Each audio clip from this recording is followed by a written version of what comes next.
Welcome to red TV. నేను మీ Teja. Medchal police station పరిధిలో ఒక దారుణమైన సంఘటన జరిగింది. 2019లో ఎలా అయితే జరిగిందో దిశ ఘటన, సేమ్ యాస్టీస్ అంతకు మించి ఒక ఘటన అయితే ఇక్కడ చోటు చేసుకుంది. ప్రస్తుతం మనం ఏదైతే ఘటన జరిగిందో ఆ స్పాట్కి అయితే రావడం జరిగింది. సో ఔటర్ రింగ్ రోడ్ దాని కిందకి సంబంధించి ఇక్కడ జరిగింది ఘటన అంతా కూడా. ఒకసారి నేను ఆ స్పాట్ చూపించే ప్రయత్నం చేస్తాను. ఎందుకంటే ఆ మహిళను ఇక్కడికి తీసుకొచ్చి అత్యాచారం చేసి, అంటే తన పైన అత్యాచారం జరిగిందా లేదా అని ఇంకా పూర్తిగా విషయాలైతే వెలుగులోకి రాలేదు. ఇదే స్పాట్. ఆ మహిళ శవం ఇక్కడ కనిపించింది. శరీర భాగం మొత్తం కూడా కాలిపోయి, తన ప్రైవేట్ పార్ట్స్ అన్ని కూడా కాలిపోయి ఇక్కడైతే కనిపించడం జరిగింది. ఇది జరిగి దాదాపు 3 రోజులు అయ్యి ఉండొచ్చు. కానీ నిన్న 24 జాన్యువరి మధ్యాహ్నం 3 గంటల ఆ టైంలో పోలీసులు దీన్ని గుర్తించారు. అంటే ఒక వ్యక్తి ఇది చూసి వెంటనే పోలీసులకి సమాచారం అందించారని చెప్తున్నారు. సో ఇక్కడ ఆ మహిళ యొక్క డెడ్ బాడీ అయితే ఆ పోలీసులు గుర్తించడం జరిగింది. సో ప్రస్తుతం దీనికి సంబంధించి పూర్తిగా ఇన్వెస్టిగేషన్ అయితే స్టార్ట్ చేశారు. అంటే ఎవరు ఈ విధంగా ఆమెను చేసుంటారు, ఆ మహిళను అంటే సరిగ్గా గుర్తించకుండా, సరైన ఆధారాలు కూడా ఏమీ దొరకకుండా ఆ మహిళను కావాలనే ఈ విధంగా చేశారని చెప్తున్నారు. మరీ ముఖ్యంగా ఆ మహిళ ఒంటి పైన 3 పేర్లు అయితే ఉన్నాయి. నవీన్, నరేందర్, శ్రీకాంత్ అనే ఒక 3 పేర్లు ఉన్నాయి. అవి కూడా తెలుగులో, కొన్నేమో ఒక పేరు ఇంగ్లీష్‌లో, కొన్ని పేర్లు తెలుగులో రాసున్నాయి. అంటే పోలీసులు ఏమనుకుంటున్నారంటే, అంటే వాళ్ళ ఫ్యామిలీకి సంబంధించి ఎవరైనా రాసుండొచ్చు అనుకుంటున్నారు. బట్ ఇక్కడ ఏంటంటే నార్మల్‌గా మనకి తెలుస్తుంది. ఇదైతే మాత్రం హైదరాబాద్ చివర్లోని ముషీరాబాద్‌లో ఈ ఘటన అయితే జరిగింది. మధ్యాహ్నం 3 గంటల ప్రాంతంలో గుర్తు తెలియని దుండగులు బండరాలతో తలపై మోది గుర్తు పట్టలేకుండా ముఖాన్ని కొట్టి, ఆపై తనపై పెట్రోల్ పోసి తగలబెట్టడం ఇప్పుడు సంచలనంగా మారింది. స్థానిక సమాచారంలోకి రంగంలోకి దిగిన పోలీసులు ఘటనా స్థలానికి చేరుకుని దర్యాప్తు చేపట్టగా విస్తుపోయే విషయాలు వెలుగులోకి వస్తున్నాయి. ఇదే విధంగా 2019 నవంబర్ 28వ తారీఖు ఒక దారుణమైన ఘటన జరిగింది. హైదరాబాద్‌తో పాటు తెలుగు 2 రాష్ట్రాలు కూడా చాలా పెను సంచలనం సృష్టించింది. దిశ ఘటన అంటే చాలు అప్పుడు జరిగిన ఆ దారుణానికి సంబంధించిన దృశ్యాలు కళ్ళ ముందు మనకి ఇంకా కదలాడుతూనే ఉంటాయి. రాత్రి సమయంలో ఔటర్ రింగ్ రోడ్ దగ్గర బండి పంచర్ అయి సాయం కోసం చూస్తున్న ఓ వెటర్నరీ డాక్టర్‌ను ఓ నలుగురు యువకులు నమ్మించి నిర్మానుష్య ప్రాంతానికి తీసుకెళ్లి అతి క్రూరంగా అత్యాచారం చేసి, అత్యంత కిరాతకంగా పెట్రోల్ పోసి కాల్చేసిన ఘటన తాలూకా విషయాలు గుర్తొస్తూనే చాలా మందికి ఇప్పటికీ భయం, కోపం వస్తూ ఉంటుంది. కాగా అచ్చం అటువంటి ఘటనే గుర్తు చేసేలాగా హైదరాబాద్ చివర్లో మరి దారుణమైన ఘటన ఈరోజు మనం వెలుగు చూస్తున్నాం. మరీ ముఖ్యంగా మేడ్చల్ జిల్లాలోని మునీరాబాద్ ప్రాంతంలో కల్వర్ట్ కింద పొదల్లో కాలిపోయి శరీర భాగం మొత్తం కూడా కాలిపోయి గుర్తుపట్టలేని స్థితిలో ఓ యువతి మృతదేహం కనిపించింది. ఈ ఘటన శుక్రవారం జనవరి 24 వెలుగులోకి వచ్చింది. అటుగా వెళ్లిన స్థానికులు ఆ పోలీసులకి సమాచారం అయితే అందించారు. హుటాహుటిన ఘటనా స్థలానికి వెళ్లి పరిశీలించారు పోలీసులు. ఈ క్రమంలో సంచలన విషయాలు వెలుగులోకి వస్తున్నాయి. మృతురాలు సుమారు 25-30 ఏళ్ల వయసున్న బక్కబలిసిన అమ్మాయిగా పోలీసులు గుర్తించారు. మృతదేహం మీద ఉన్న ఆభరణాలు చూస్తుంటే కొత్తగా వివాహమైనట్టుగా తెలుస్తుందని చెప్తున్నారు. అయితే తెలిసిన వ్యక్తితోనే ఆ ప్రదేశానికి వచ్చిన యువతిని రాయితో తలపై బాది చంపేసినట్టుగా అనుమానిస్తున్నారు. చనిపోయిన తర్వాత కూడా యువతిని గుర్తుపట్టకుండా ఉండేందుకు రాయితో ముఖాన్ని ఛిద్రం చేసి, ఆపై మృతదేహంపై పెట్రోల్ పోసి తగలబెట్టినట్టు పోలీసులు ప్రాథమికంగా అంచనా వేస్తారు. 2019 టైంలో దిశ ఘటన మనందరికీ తెలుసు. అప్పుడు 2 తెలుగు రాష్ట్రాలు కూడా ఎంత భయాందోళనకి చెందారంటే, ఒక వెటర్నరీ డాక్టర్ తన టైర్ పంక్చర్ అయిందని చెప్పేసి ఒక పెట్రోల్ బంక్ సమీపంలో అక్కడ ఆగితే, అక్కడ కొంతమంది యువకులు ఆమెను ట్రాప్ చేసి ఇలాంటి సేమ్ ఏదైతే మనం ఇప్పుడు మాట్లాడుకుంటున్నాం ఈ ఘటన గురించి, ఇలాంటి ప్లేస్‌కి తీసుకొచ్చి ఆమె పైన అత్యాచారం చేసి తర్వాత ఎటువంటి ఆధారాలు దొరకకుండా ఆమెని పెట్రోల్ పోసి అంటించేందుకు కూడా ప్రయత్నించారు. సేమ్ ఇక్కడ కూడా అట్లాంటిదే జరిగింది. కాకపోతే అంటే ఇక్కడ ఈ ఘటనకు సంబంధించి ఒక్కరు చేశారా? లేకపోతే ఇద్దరు చేశారా? లేకపోతే ముగ్గురు చేశారు. అసలు ఎవరు తీసుకొచ్చారు? ఈమె ఎలా వచ్చింది? ఒకసారి సీసీటీవీ ఫుటేజ్ కూడా మొత్తం పోలీసులు చెక్ చేసే ప్రయత్నం అయితే చేస్తున్నారు. ఏదేమైనప్పటికీ ఈ విషయం మాత్రం ఇప్పుడు తెలంగాణ రాష్ట్రం మొత్తం కూడా చాలా సంచలనంగా మారింది. ఎందుకంటే సుమారుగా ఆమెకి 25-30 ఏళ్ల వరకు కూడా ఉంటాయని చెప్తున్నారు. మరి అసలు ఏ టైంలో వచ్చింది? అంటే తెలిసిన వాళ్ళే ఇక్కడికి తీసుకొచ్చారా? లేకపోతే ఇంకెవరైనా తీసుకొచ్చారా? ఇప్పటివరకు ఆమెకు సంబంధించి ఎటువంటి ఆధారాలైతే పోలీసులకి లభించలేదు. ఇప్పటికీ కూడా పోలీసులు ఏమైతే ఆమె ఫోటో ఉందో ఆ సగ భాగం శరీరం కాలిపోయిన ఫోటో ఉందో దాన్ని పెట్టి బయటికి రిలీజ్ చేయడం కూడా జరిగింది. ఎవరికైనా ఈమె ఆచూకీ తెలిస్తే అలాగే ఎవరైనా మిస్సింగ్ కేస్ పెడితే మీ కుటుంబ సభ్యులకు సంబంధించి కొన్ని డీటెయిల్స్ అయితే దీనికి సంబంధించి బయట పెట్టారు. అంటే వాళ్ళు వెంటనే వచ్చి కలెక్ట్ చేసుకుంటే ఒకవేళ గుర్తించుంటే ఈమెని వాళ్ళ కుటుంబ సభ్యురాలుగా అని గుర్తించుంటే కేసు ఇంకా ముందుకెళ్ళే అవకాశం ఉంటుంది. ఇంకా దర్యాప్తు చేసే అవకాశం ఉంటుందని కూడా చెప్తున్నారు. అండ్ ప్రస్తుతం అయితే దీనికి సంబంధించి ఇంకా పోస్ట్‌మార్టం రిపోర్ట్స్ అయితే బయటికి రాలేదు. సో, పోస్ట్‌మార్టం రిపోర్ట్స్ వచ్చిన తర్వాత మరిన్ని విషయాలు తెలిసే అవకాశం ఉంది. పార్ట్‌కి సంబంధించి విజువల్స్ అన్నీ కూడా చూస్తుంటే నాకైతే ఒకటి అనిపిస్తుంది. ఎందుకంటే ఇతను చాలా ప్రీ ప్లానెడ్‌గా చేశాడు. ఎవరైతే ఈ హత్య చేశాడో అంటే అటుపక్క రోడ్డు ఉంది, ఇటుపక్క రోడ్డు ఉంది. ఒకసారి మనకి చూస్తే మనకు అర్థమవుతుంది. అంటే అటు ఎవరికీ కనిపించకుండా, ఇటు ఎవరికీ కనిపించకుండా సెంటర్‌లో బాడీని దహనం చేయడానికి ప్రయత్నించాడు. అయితే ఇక్కడ కొన్ని విషయాలు మనకు తెలియాల్సింది. ఎందుకంటే ఆహ్, తను అంటే ఎక్కడన్నా చంపేసి బాడీని ఇక్కడికి తీసుకొచ్చాడా?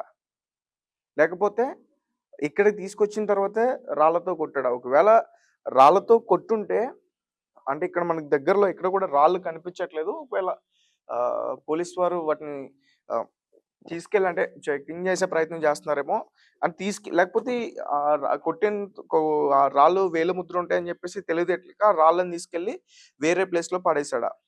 సో, బహుశా ఆ రాళ్ళను కూడా పోలీసులు సేకరించుండరు. ఎందుకంటే రాళ్ళ మీద ఫింగర్ ప్రింట్స్ లభించే అవకాశం ఉంటుంది కాబట్టి ఖచ్చితంగా అవి పోలీసులు తీసుకునే అవకాశం అయితే నాకైతే అనిపిస్తుంది.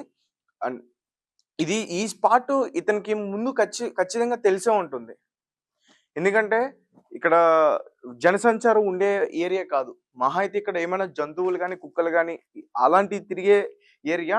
మనకి ఇక్కడ మట్టిని కూడా చూస్తుంటే వాటర్ ఫ్లో కనిపిస్తుంది. అంటే ఇప్పుడు వర్షాలు సరిగ్గా లేవు కాబట్టి అంత ఇక్కడ వాటర్ అయితే ఏం కనిపించట్లేదు. సో, అంటే పైన ఔటర్ రింగ్ రోడ్ ఇటు నుంచి ఇటువైపు వెళ్తే మనకి షామీర్పేట్ రోడ్ ఇది. సో, ఆ ఔటర్ రింగ్ రోడ్డు. సో, అంటే ఇంతకు ముందు నాకు తెలిసి ఇతను ఖచ్చితంగా ఈ స్పాట్‌ని చూసుకొని వెళ్ళుంటాడు. లేకపోతే ఈ స్పాట్ అతనికి తెలియదు.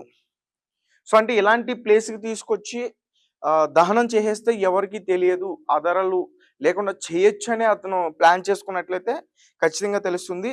అండ్ కొన్ని పేర్లయితే వినిపిస్తున్నాయి. అంటే బీహార్‌కి సంబంధించిన వాళ్ళే చేసుంటారు అని చెప్పేసి. బట్ తన శరీరం పైన మాత్రం మన తెలుగు పేర్లయితే ఉన్నాయి. అందులో ఒక పేరు తెలుగులో పచ్చబొట్టు పొడిచి ఉంది. సో, ఈమె ఖచ్చితంగా వివాహమైన మహిళ అనే చెప్తున్నారు. అంటే ఆమె బాడీ మీద అవన్నీ కూడా చూస్తుంటే మన హిందూ సాంప్రదాయానికి సంబంధించిన మహిళగా అయితే మనకి కనిపిస్తుంది. ఒకసారి ఇక్కడ చూడొచ్చు. ఎందుకంటే ఇక్కడ కొంచెం బ్లడ్ గాని అంటికిపోయిన అదంతా కూడా కనిపిస్తుంది. అతనితో పాటు తెచ్చుకున్న పెట్రోల్ నాకు తెలిసి సరిపోయి ఉండకపోవచ్చు. ఎందుకంటే ఒక్కసారి ఈ ప్లేస్‌కొచ్చి మళ్ళీ ఇదే ప్లేస్‌కి రావాలంటే అతను ఖచ్చితంగా భయం పుట్టే అవకాశం ఉంది. ఎందుకంటే ఎవరైనా చూస్తారు, ఏదైనా చేస్తారు అని చెప్పేసి. సో, అంటే ఇక్కడ మనకి కనిపిస్తుంది ఆ బ్లడ్‌కి సంబంధించిన ఆనవాళ్ళు గాని, తన సారీకి సంబంధించిన అవన్నీ కూడా మనకు తెలుస్తున్నాయి.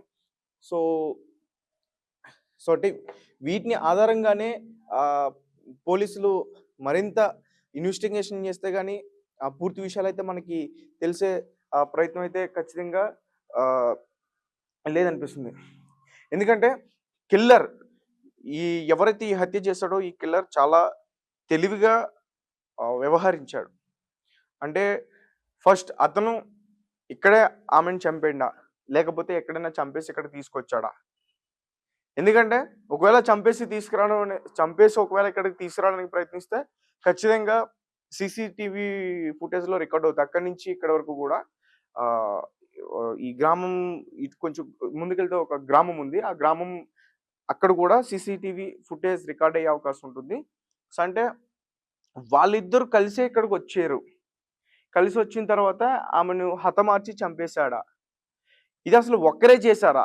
లేదా ఇద్దరు చేశారా? లేదా ముగ్గురు చేశారా? ఖచ్చితంగా నాకనిపిస్తుంది ఏంటంటే ఒక్కడి వల్ల కాని పని. ఒకవేళ ఒక్కడే చేసుంటే గనక ఇక్కడ ఈ ఏరియాని చూస్తే మనం ఏదైనా మాట మాట్లాడితే రీసౌండ్ వస్తుంది. బయటికి ఖచ్చితంగా వినిపించే ఛాన్సెస్ అయితే ఉన్నాయి. ఎందుకంటే బయట సౌండ్ కూడా మనకు అంతే విధంగా ఇక్కడ వినిపిస్తుంది. మనం మాట్లాడితే ఏదన్నా ఇక్కడ రీసౌండ్ వెళ్తుంది. అంటే ఇది క్లోజ్డ్ ఏరియా గాని రీసౌండ్ వెళ్తుంది.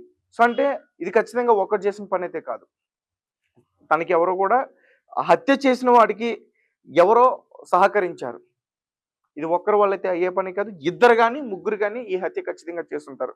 ఎందుకు ఈ విధంగా చెప్పాల్సి ఉంటుందంటే, గతంలో దిశ ఘటన జరిగినప్పుడు మన తెలుగు 2 రాష్ట్రాలు కూడా ఎంత భయాందోళనకి గురయ్యాయో మనకు తెలుసు. అప్పుడు కొంతమంది యువకులు ఒక వెటర్నరీ డాక్టర్‌ని ఏ విధంగా అత్యాచారం చేసి, దాని తర్వాత తనని హత్య చేసి, ఎటువంటి ఆనవాళ్ళు లభించకుండా పెట్రోల్ పేసి తగలబెట్టేందుకు ప్రయత్నించాడు. అండ్ ఇక్కడ ఆహ్, అంటే ఎదర నాకొకటి కనిపిస్తుంది. అది పెట్రోల్ బాటిల్. యెస్. ఇతను ఇందులో పెట్రోల్ బాటిల్ తెచ్చుకునే ప్రయత్నం అయితే చేశాడు. యెస్. ఈ క్యాప్ కూడా ఉంది. మనకి ఆ డ్రాప్స్ అయితే కనిపిస్తున్నాయి. ఆరెంజ్ కలర్‌లో ఉన్న డ్రాప్స్ అయితే మనకి క్లియర్‌గా కనిపిస్తున్నాయి. బహుశా పోలీసులు దీన్ని మర్చిపోయి ఉండొచ్చు సేకరించడంలో. నేను ఒకసారి వాళ్ళకి గుర్తు చేసే ప్రయత్నం చేస్తాను. సో, ఇదే ఈ బాటిల్‌లో పెట్రోల్ తెచ్చుకునే ప్రయత్నం చేశాడు. లేకపోతే బైక్‌లో ఉన్న పెట్రోల్ తీసి ఈ విధంగా చేశాడా? ఒకవేళ హత్య చేయాలనుకున్నవాడు, తనని ఎటువంటి ఆధారాలు దొరకకుండా చేయాలనుకున్నవాడు ఖచ్చితంగా పూర్తిగా పెట్రోల్ మొత్తం తన పైన మొత్తం కాల్చేసే ప్రయత్నం చేస్తాడు. కాకపోతే చంపేసి ముందైతే తన తన తన డెసిషన్ ఏంటంటే ఇక్కడ దొరికిన ఆధారాల ప్రకారం ఆధారాలు ఇచ్చేస్తుంటే ముందు తనని హత్య చేశాడు. తను చంపాలనేది తన మొదటి నిర్ణయం. తర్వాత ఆధారాలేమీ లేకుండా తను ఎవరు అనేది ఎవరు గుర్తించకుండా చేసేది అనేది తన ప్లాన్. సో, ఫస్ట్ అయితే బండరాళ్ళతో తనని కొట్టాడు. బండరాళ్ళతో తనని కొట్టి, దాని తర్వాత పెట్రోల్ పోసి తగలబెట్టాడు. ఆ పెట్రోల్ పోయడానికి బాటిల్ అయితే ఇంగో ఇదే. ఖచ్చితంగా ఇదే యూజ్ చేసుంటాడు. ఈ సారీకి సంబంధించినవన్నీ కూడా మనకు కనిపిస్తున్నాయి. సో, అంటే ఇవన్నీ కూడా పోలీసులు ఖచ్చితంగా సేకరించే ఉంటారు. బట్ ఆ బాడీకి సంబంధించిన ఆహ్, అంటే ఆ మహిళకు సంబంధించిన డీటెయిల్స్ అయితే ఇప్పటివరకు రావట్లేదు. అంటే ఎవరైనా గుర్తుపడితే కానీ ఆ మహిళ యొక్క ఆధారాలేంటో తెలీదు. అండ్ చేసిన వాళ్ళు ఎవరనేది కూడా తెలుసుకునే ప్రయత్నం చేయొచ్చు క్లియర్‌గా. ఎందుకంటే ఆ మహిళకి సంబంధించిన నంబర్స్, ఆ ఫోన్ నంబర్ గాని అవన్నీ కూడా ట్రాక్ చేస్తే, మనం చెక్ చేస్తే ఫుల్ డీటెయిల్స్ తెలిసే అవకాశం ఉంది. ఎందుకంటే లాస్ట్ టైమ్ ఎవరితో మాట్లాడింది, లాస్ట్ టైమ్ ఎవరితో ఎక్కడికెళ్ళింది, ఎవరిని కలిసింది, ఇలా ఈ విధంగా ఆ కోణంలో దర్యాప్తు చేస్తారు. సో, అంటే అప్పుడు తను లాస్ట్ టైమ్ ఎవరితో మాట్లాడిందో ఆ నెంబర్‌ని పోలీసులు ఖచ్చితంగా కాంటాక్ట్ చేసి నువ్వు లాస్ట్ టైమ్ ఎక్కడికెళ్ళావు, ఏం చేసావు, ఏంటి అనేది అక్కడి నుంచి తవ్వుకుంటూ వస్తే మనకి ఈ కేసులో చాలా విషయాలు, వాస్తవాలు బయటపడే అవకాశం అయితే నాకనిపిస్తుంది. ఇదైతే చాలా దారుణం. చాలా ఇంకా దీని గురించి అసలు ఏం మాట్లాడాలో అర్థం కావట్లేదు. చాలా దారుణంగా బిహేవ్ చేస్తున్నారు. ఎందుకంటే యువత కూడా గంజాయి మత్తులో ఈ విధంగా ప్రవర్తిస్తుంది. రీసెంట్‌గా కూడా మనం ఇలాంటి వీడియోలు కొన్ని చేయడం జరిగింది. గంజాయి మత్తులో అసల కత్తులతో కోచి పొట్టలో ఉన్న పేగులన్నీ కూడా బయటికి తీసుకొని మెడలో వేసుకొని ఆ రకంగా ప్రవర్తిస్తున్నారు. సో, నాకు తెలిసి ఇది ఈ హత్య కేసు చూస్తుంటే నాకు తెలిసి అంటే ఈమెకి ఆల్రెడీ మ్యారేజ్ అయ్యిందని చెప్తున్నారు కాబట్టి అంటే వాళ్ళ ఫ్యామిలీ మెంబర్స్ సంబంధించి ఎవరైనా ఈ విధంగా ప్రవర్తించుంటారా? లేకపోతే ఈ మహిళని ఎవరైనా కిడ్నాప్ చేసి ఇక్కడికొచ్చి తీసుకొచ్చి ఈ విధంగా చేసుంటారా? ఈ మధ్య కాలంలో మనం చూస్తున్నాం కాబట్టి, ఎందుకంటే సాధారణంగా ఒక ఒంటరి మహిళ కనిపిస్తే ట్రాప్ చేసి తనని కిడ్నాప్ చేసి వేరే ప్రాంతాలు తీసుకెళ్ళి అత్యాచారం చేసి వదిలేసిన ఘటనలు మనం చాలా చూస్తున్నాం. ఇప్పటివరకు చాలా విన్నాం. సో, ఆ విధంగా ఈ ఘటన జరిగిందా? సో, ఎలా జరిగింది? ఈ మహిళ ఎవరు? ఈ మహిళకి న్యాయం జరుగుతుందా లేదా? వీళ్ళ కుటుంబ సభ్యులకు న్యాయం జరుగుతుందా లేదా? ఆ 3 పచ్చడిపట్టులో ఉన్న నేములు ఎవరు? శ్రీకాంత్, నవీన్, నరేంద్ర వీళ్ళందరూ కూడా ఎవరు? నాకు తెలిసి నేనేమనుకుంటున్నానంటే